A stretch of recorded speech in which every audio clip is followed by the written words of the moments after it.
Goldman Sachs quietly blocked one of the most powerful AI tools in the world, Claude, from being used inside its offices. Not because it failed, but because it worked too well.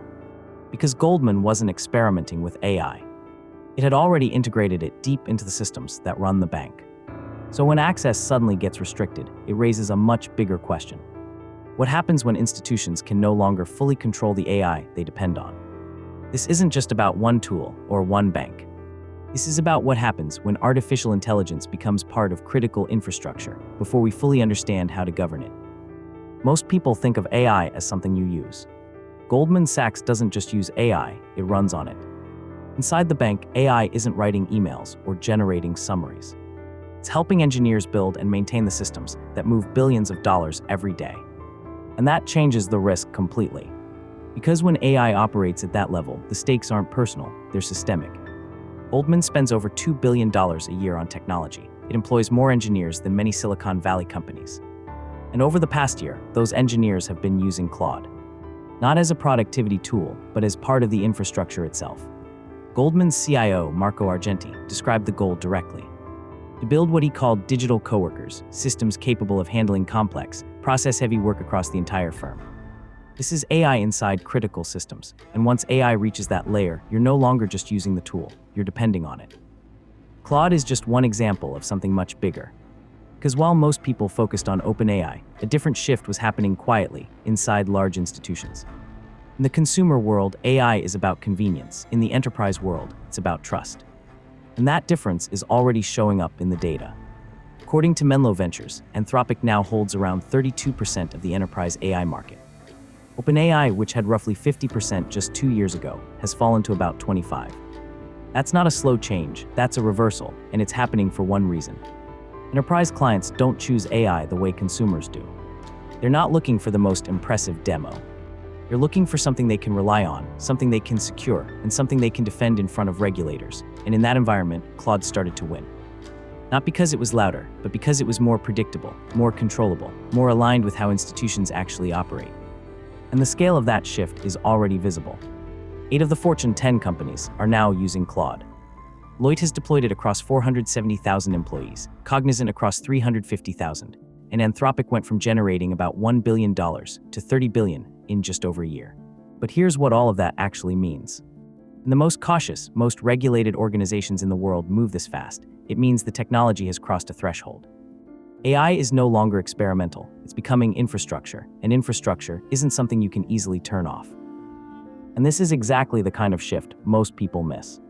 If you want breakdowns like this, the ones happening beneath the surface, subscribe. Because what comes next gets a lot more serious. And this is where the situation starts to change. Because the Goldman decision didn't happen in isolation. It happened during one of the most unusual moments in the history of AI. A moment defined by a model that most of the world has never seen because it was never released. That model was called Mythos. In late March, Fortune reported that internal documents from Anthropic had been accidentally exposed in a public data cache.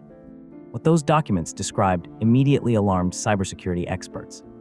Mythos wasn't just generating code, it was identifying zero-day vulnerabilities, unknown flaws in real systems that don't have fixes yet. The kind attackers actively search for, and it wasn't doing it slowly.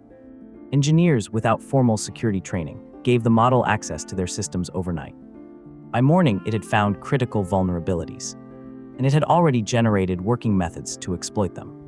Anthropic didn't train it to do this, the capability emerged on its own, as the model became better at reasoning and better at code. So the company made a decision that almost never happens, they chose not to launch it. Instead, they launched a restricted program, Project Glasswing, giving early access to a small group of partners, Amazon, Microsoft, Apple, JP Morgan, Google, and NVIDIA. Not to build products, but to prepare defenses. Because once a system can find vulnerabilities at that scale, it doesn't just help secure software. It changes the balance between defense and attack. On April 7th, U.S. Treasury Secretary Scott Bessent and Federal Reserve Chair Jerome Powell held a closed-door meeting with the CEOs of the largest banks in the country. Not to discuss a product, but to discuss what this kind of capability means for the financial system. At the same time, regulators began reacting. The Bank of England launched its own assessment. India's finance ministry issued warnings to its banking sector. Goldman's decision isn't an isolated incident, it's a signal. Because the same pattern is now showing up everywhere. across industries, across countries, all at the same time. All facing the same problem. They've integrated AI deeply enough that they depend on it, but not deeply enough that they fully understand it. And that tension is already starting to surface. In finance, JP Morgan, Citigroup, Bank of America, and Morgan Stanley are all testing these systems internally, while building restrictions around who can use them, where they can be used, and for what. Regulation, the Hong Kong Monetary Authority, the Bank of England, the US Treasury, and India's Finance Ministry have all moved within weeks to assess and contain the risks. That kind of coordinated response doesn't happen around a trend. It happens when something crosses a threshold. And in technology, companies like OpenAI have already started drawing their own boundaries, restricting where their models can operate, independently of any government mandate. Because once AI becomes powerful enough, control doesn't just come from regulation. It comes from access, from geography, from infrastructure. Geography is becoming a control layer for AI, shaped by borders, by policy, by power. And suddenly, Goldman's decision starts to make a lot more sense.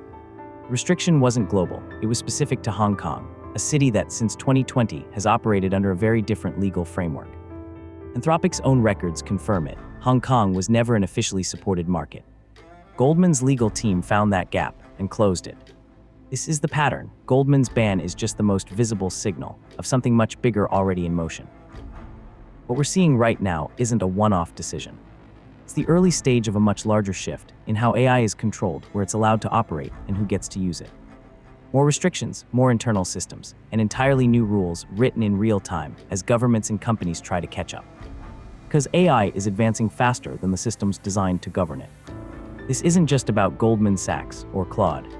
It's about who controls the most powerful technology being built today, whether we're ready for it or not. So the real question is, who should control systems like this? Governments or companies, or no one at all? Let me know what you think. And if you want more breakdowns like this, subscribe.